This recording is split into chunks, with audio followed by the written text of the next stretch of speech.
Welcome everyone to History Gone Wilder, part of Have History Will Travel. I'm your host, the Wilder historian, Dr. Lucas Wilder, and this video is a little different than what I usually cover, but it may come as a surprise, but I love watching science videos on YouTube.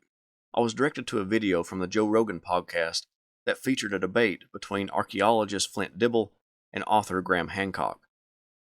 I'm not here to add to the debate really, I'm not an archaeologist.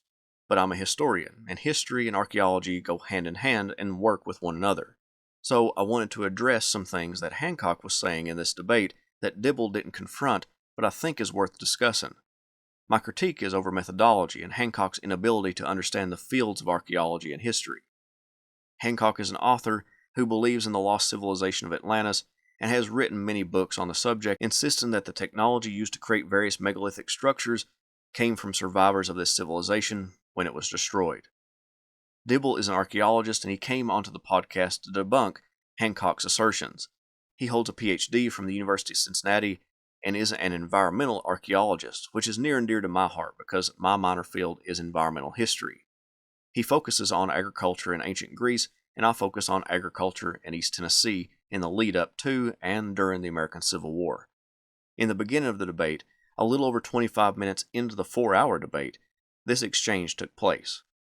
Let's have a look at Clovis First. Now, tell me what your view on the Clovis First thesis is. Well, when I was an undergraduate student, I was taught that there were people here before Clovis, and that was over 20 years ago. Mm-hmm. And that would be what decade? That would be the early 2000s. The early 2000s. So Yeah. would you feel that the whole Clovis First idea? Clovis First is the idea that, excuse me. It's a culture that archaeologists call the Clovis culture. The reason that they call it the Clovis culture is because its artifacts were first found in a place called Blackwater Draw. And nearby Blackwater Draw is the town of Clovis, New Mexico. So archaeologists named this culture the Clovis culture after that. And it was for a long while thought to be the first culture, the first human presence in the Americas. And the dating that was put on that was around 13,400 years ago. That this culture crossed the Bering Straits, which were then a land bridge, as you can see from this image on the screen. They crossed the Bering Straits. They entered into North America. They came down through, often it was argued, an ice-free corridor, although that's very debatable. And then they entered the main part of the Americas and gradually made their way further south. And this was a dominant paradigm until, I would say, the 1990s, when it began to be seriously questioned. But I would wonder whether the ghost of Clovis First is still not haunting archaeology. So let me just say a few words on this subject. So across the Bering Straits 13,400 years ago, there's a single common origin. Supposedly that was the idea with Clovis First. There have been recent genetic discoveries showing a very close relationship between Australasians and certain peoples of the Amazon rainforest. We've talked about this before on your show, Joe, and I can go into that in more detail later.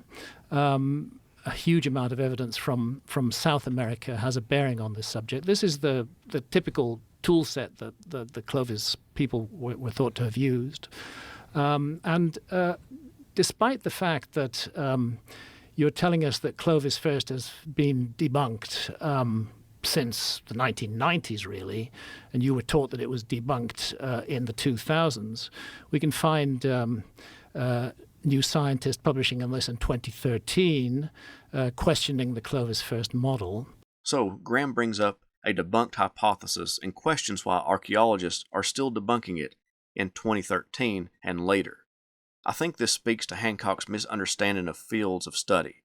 No matter what you publish on, you are most likely attempting to change the way your field of study views a certain topic. Therefore, you must address the lineage of academic thought, or in my case, the historiography of a subject. Put simply, it's history of the history. For instance, anyone who writes about slaves in the Old South in their historiography section, or in some fields it's called the Survey of Literature, you must address U.B. Phillips's book, Life and Labor in the Old South, and Frank Owsley's Plain Folk of the Old South. Both of these works are debunked, and their arguments seen as wrong today, but you must acknowledge the historians before you in order to tell why your work is so important. Some of these works are nearly 100 years old, but you must bring them into the conversation.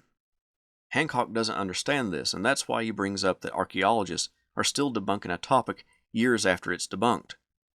That's the way we academics write, because we want people to know how our work is different from others.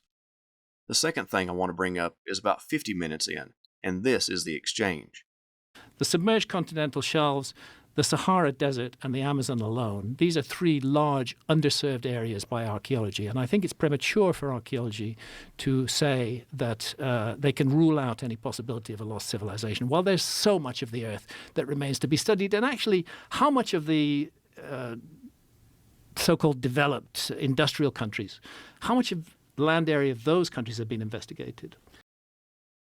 I personally think this is a ridiculous argument on Hancock's part. There's always work to be done, but to declare your argument valid because every piece of earth hasn't been studied is absurd. That's like arguing that Robert E. Lee surrendered the Confederate Army of Northern Virginia at Farmville, Virginia, not Appomattox Courthouse, and then your evidence is that you haven't read every letter ever written by a Civil War soldier or person of the time, so Farmville is possibly the site of the surrender. No, that's not how evidence works. The overwhelming evidence points to Appomattox. Even if one letter said it was Farmville, the 99.99999% of other letters cancel out that assertion. So no, that is not a valid argument. I watched the entire 4-hour interview, and I wanted to address those two things. It's unlikely that either Flint, Graham, or Joe will see this video, but I want as many people as possible to understand academia and what is evidence and what is not.